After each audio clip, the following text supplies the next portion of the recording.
നമസ്കാരം. നമ്മളെ പുതിയ വീഡിയോയിലേക്ക് എല്ലാവർക്കും സ്വാഗതം. വീഡിയോസ് ഇഷ്ടപ്പെടുകയാണെങ്കിൽ സബ്സ്ക്രൈബ് ചെയ്യാനും ലൈക്ക് ചെയ്യാനും മറക്കല്ലേ. അങ്ങനെ വൈജയന്തിയും പുതിയ വേലക്കാരെയും നമ്മൾ സംസാരിച്ചുകൊണ്ടിരിക്കും കേട്ടോ.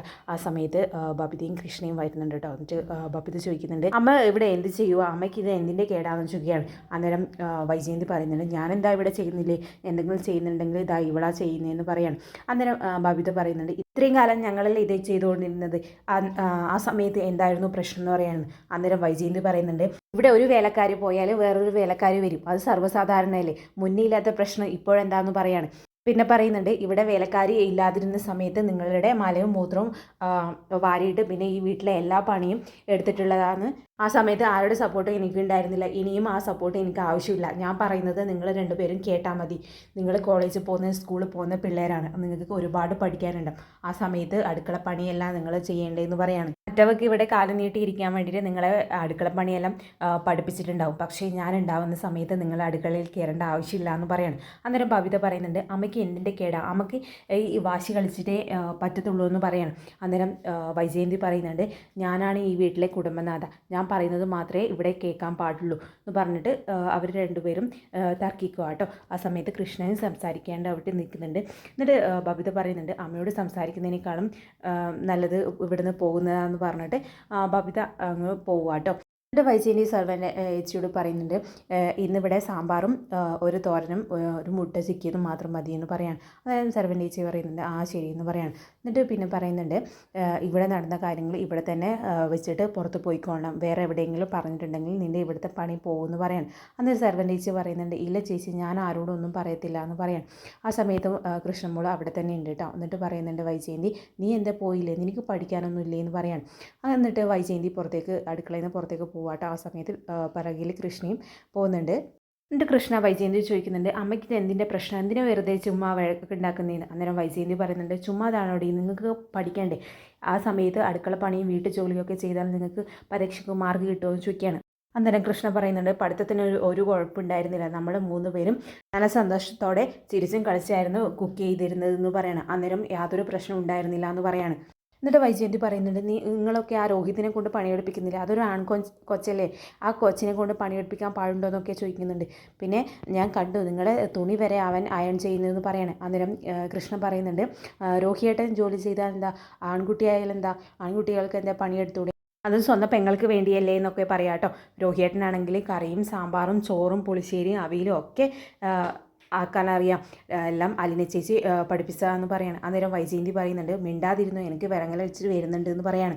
കൃഷ്ണ പറയുന്നുണ്ട്, ആളാരായാലും നല്ലതാണെങ്കിൽ നല്ലതാണെന്ന് പറഞ്ഞ് അത് സ്വീകരിക്കാൻ പഠിക്കണം അമ്മയെന്ന് പറയാണ്. എന്നിട്ട് വൈജയന്തി പറയുന്നുണ്ട്, അങ്ങനത്തെ കാര്യങ്ങളൊന്നും എന്നെ പഠിപ്പിക്കേണ്ട നീ എന്ന് പറയാണ്. എന്നിട്ട് കൃഷ്ണ പറയുന്നുണ്ട്, ബബിതേച്ചി പറഞ്ഞ പോലെ അമ്മയോട് ഒന്നും മിണ്ടാതിരിക്കുന്നതാണ് നല്ലതെന്ന് പറഞ്ഞിട്ട് കൃഷ്ണ അകത്തേക്ക് കയറി പോവാട്ടോ.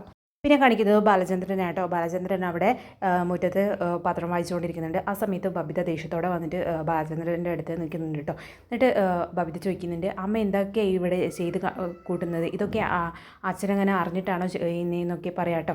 എന്നിട്ട് ബാലചന്ദ്രൻ പറയുന്നുണ്ട്, നീ എന്തുവാടി ഈ പറയുന്നത്, നീ കാര്യം എന്താ വെച്ചാൽ പറ, എന്നാലല്ലേ എനിക്ക് മറുപടി പറയാൻ പറ്റൂ എന്ന് പറയാണ്. അന്നേരം ബബിത പറയുന്നുണ്ട്, ഞങ്ങൾ ഒരു പണി എടുക്കാൻ സമ്മതിക്കുന്നില്ല, ഇവിടെ ഒരു വേലക്കാരി വെച്ചിട്ടുണ്ട്, ആ വേലക്കാരി വെച്ചത് നമുക്ക് കഴിക്കാൻ പറ്റുമോ, നമ്മൾ ഇഷ്ടത്തിന് എന്തെങ്കിലും കഴിക്കാൻ സമ്മതിക്കുന്നുണ്ടോ അമ്മ എന്ന് പറയുന്നുണ്ട്. അലിന ചേച്ചി പഠിപ്പിച്ചതൊന്നും ഇവിടെ ചെയ്യാൻ പാടില്ല എന്ന് അമ്മയുടെ ഓർഡർ, പിന്നെ അലിന ചേച്ചിയുടെ ഒരു കാര്യങ്ങളും ഈ വീട്ടിൽ ഫോളോ ചെയ്യാൻ പാടില്ല എന്ന് ഉത്തരവിട്ടിട്ടുണ്ടെന്ന് പറയാണ്. എന്നിട്ട് ബാലചന്ദ്രൻ ചോദിക്കുന്നുണ്ട്, നിങ്ങൾ ശരിക്കുള്ള പ്രശ്നം എന്താ, അലിനെ പഠിപ്പിച്ചതൊന്നും ഇവിടെ ചെയ്യാൻ പറ്റുന്നില്ല എന്നാണോ, അതോ പുതിയ സെർവൻ്റ് വെച്ച ഭക്ഷണം കഴിക്കാൻ പറ്റില്ല എന്നാണോ എന്ന് ചോദിക്കുകയാണ്. അന്നേരം ബബിത പറയുന്നുണ്ട്, അച്ഛൻ വെറുതെ കൺഫ്യൂഷൻ ആക്കല്ലേ എന്ന് പറയണം. അന്നേരം ബാലചന്ദ്രൻ പറയുന്നുണ്ട്, നീ ഇങ്ങോട്ട് വാ, ഇവിടെ ഇരുന്നേന്ന് പറഞ്ഞിട്ട് അവർ രണ്ടുപേരും സംസാരിക്കുക കേട്ടോ. എന്നിട്ട് ബാലചന്ദ്രൻ ചോദിക്കുന്നുണ്ട്, അലിനെ ഇവിടുന്ന് ശരിക്കും എന്തിനാ പോയെന്ന് എനിക്കറിയില്ലേ എന്ന് പറയാണ്. അന്നേരം ബബിത പറയുന്നുണ്ട്, എനിക്കറിയത്തില്ല എന്ന് പറയാണ്. എന്നിട്ട് ബാലചന്ദ്രൻ പറയുന്നുണ്ട്, ഇവിടെ സന്തോഷമായിട്ട് എല്ലാവരും ജീവിക്കാൻ വേണ്ടിയിട്ട്, നിൻ്റെ അമ്മ വീട്ടിലേക്ക് തിരിച്ചു വരാൻ വേണ്ടിയിട്ട് എല്ലാവരും സുഖ സന്തോഷത്തോടെ ജീവിക്കാൻ വേണ്ടിയിട്ടാണ് അലീന പോയതെന്ന് പറയാണ്. അന്നേരം ബബിത പറയുന്നുണ്ട്, അതിന് വേണ്ടിയാണ് അലിനെ ചേച്ചി പോയതാണെങ്കിൽ എനിക്ക് അതിനോട് യോജിക്കാൻ വേണ്ടി പറ്റില്ല, അത് നടക്കുകയില്ല, അച്ഛനും അമ്മയും സെപ്പറേറ്റ് അല്ലേ ഇപ്പോൾ താമസിക്കുന്നത്, അത് ഒന്നിച്ചാവണം, എന്നാലേ ഇവിടുത്തെ പ്രശ്നങ്ങളൊക്കെ തീരുമെന്ന് പറയാം. എന്നിട്ട് ബബിത പറയുന്നുണ്ട്, ശരിക്കും അലിൻ ചേച്ചി ഇവിടെ വന്നതിന് ശേഷമല്ലേ അച്ഛൻ്റെ സ്വഭാവമൊക്കെ മാറിയത്, മുന്നേ ആണെങ്കിൽ അമ്മയ്ക്ക് എല്ലാ കാര്യങ്ങളും കൊടുക്കുമായിരുന്നു, എന്തിന് നമ്മളെ കാര്യത്തിൽ പോലും അമ്മയ്ക്ക് എല്ലാ കാര്യങ്ങളും വിട്ടുകൊടുക്കുമായിരുന്നു. ഇപ്പോഴല്ലേ എല്ലാം തിരിഞ്ഞതെന്ന് പറയാണ്. അന്നേരം ബാലചന്ദ്രൻ പറയുന്നുണ്ട്, ആ അലീന വന്നതിന് ശേഷം ആണ് എനിക്ക് എല്ലാ കാര്യങ്ങളും മനസ്സിലായത്. മുന്നേ ആണെങ്കിൽ എല്ലാം എന്നെ മനസ്സിലുണ്ടായിരുന്നേനെ. അലീന വന്നതിന് ശേഷമാണ് എന്നെ ഞാനാക്കി മാറ്റിയതെന്ന് പറയാണ്. എന്നിട്ട് ബാലചന്ദ്രൻ പറയുന്നുണ്ട്, ഇവിടെ അലീന ഉണ്ടായ സമയത്ത് നിൻ്റെ അമ്മ എത്ര അവളെ വഴക്ക് പറഞ്ഞു, എന്നിട്ടും അവളെ ഇവിടെ പിടിച്ചു നിന്നില്ലേ? അത് അവളെ മോശം കാര്യങ്ങൾ മാറ്റി നിർത്തി നല്ല കാര്യങ്ങൾ മാത്രം അവൾ ചെയ്തുകൊണ്ടാണ് ഇവിടെ പിടിച്ചു നിർത്തിയത്. അതുപോലെ ഒന്ന് ചെയ്തു നോക്കൂ എന്ന് പറയാണ്. അന്നേരം ബബിത പറയുന്നുണ്ട്, ഒന്ന് ശ്രമിച്ച് നോക്കട്ടെ എന്ന് പറയാണ്. എന്നിട്ട് ബാലചന്ദ്രൻ പറയുന്നുണ്ട്, എന്നിട്ട് അവരൊക്കെ എന്തേന്ന് ചോദിക്കുകയാണ്. അന്നേരം ബബിത പറയുന്നുണ്ട്, എല്ലാവരും സങ്കടത്തിലാണ് എന്നൊക്കെ പറയാണ്. എന്നിട്ട് ബാലചന്ദ്രൻ പറയുന്നുണ്ട്, നമുക്കൊന്ന് ഔട്ടിങ്ങിന് പോയാലോ, ഫുഡൊക്കെ കഴിച്ചിട്ട് വരാമെന്ന് പറയാണ്. അന്നേരം ബബിത പറയുന്നുണ്ട്, ആ ഓക്കെ, പറ്റിക്കില്ലല്ലോ എന്ന് പറയാണ്. അന്നേരം ബാലചന്ദ്രൻ പറയുന്നുണ്ട്, ഇല്ല, അവരോടൊക്കെ ഒന്ന് പറഞ്ഞിട്ട് വാ എന്ന് പറഞ്ഞിട്ട് അങ്ങനെ പോവാട്ടോ.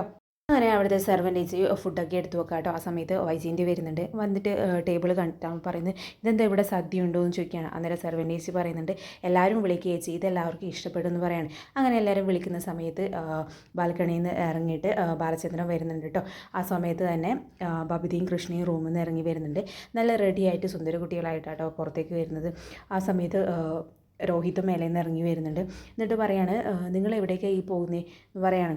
എന്നിട്ട് ബബിത പറയുന്നുണ്ട്, അച്ഛൻ ഇന്ന് ഫുഡ് വാങ്ങിത്തരാമെന്ന് പറഞ്ഞിട്ടുണ്ട്, ഔട്ടിങ്ങിന് കൊണ്ടുപോകാൻ വേണ്ടിയിട്ട് അച്ഛൻ റെഡി ആയിട്ടുള്ളതെന്ന് പറയാണ്. അന്നേരം ബാലചന്ദ്രനോട് ജയന്തി പറയുന്നുണ്ട്, ഇന്ന് മാത്രമേ മക്കളെ കൊണ്ടുപോയിട്ട് സൽക്കരിക്കാൻ പറ്റിയുള്ളൂ എന്ന് പറയാണ്. എന്നിട്ട് ബാലചന്ദ്രൻ അവരോട് ചോദിക്കുന്നുണ്ട്, നിങ്ങൾക്ക് ഇന്ന് ഔട്ടിങ്ങിന് പോകണോ വേണ്ടോ? ഇന്നല്ലെങ്കിൽ എനിക്ക് അടുത്ത കൊല്ലം സെപ്റ്റംബർ 18 പറ്റൂ എന്നൊക്കെ പറയാം കേട്ടോ. എന്നിട്ട് ബബിത പറയുന്നുണ്ട്, ഞങ്ങൾ റെഡിയാണ്, എപ്പോഴും കിട്ടുന്ന അവസരമല്ലല്ലോ ഇത്, ഞങ്ങൾ പോവാ, ഞങ്ങൾ വരുമോ അച്ഛാന്നൊക്കെ പറയാം കേട്ടോ. എന്നിട്ട് രോഹിത്തിനോട് ചോദിക്കുന്നുണ്ട്, നീക്കും കഴിക്കണോടാ, നീ എപ്പോഴും പുറത്തു നിന്ന് കഴിക്കുന്നില്ലേ ബിരിയാണി എന്ന് പറയാണ്.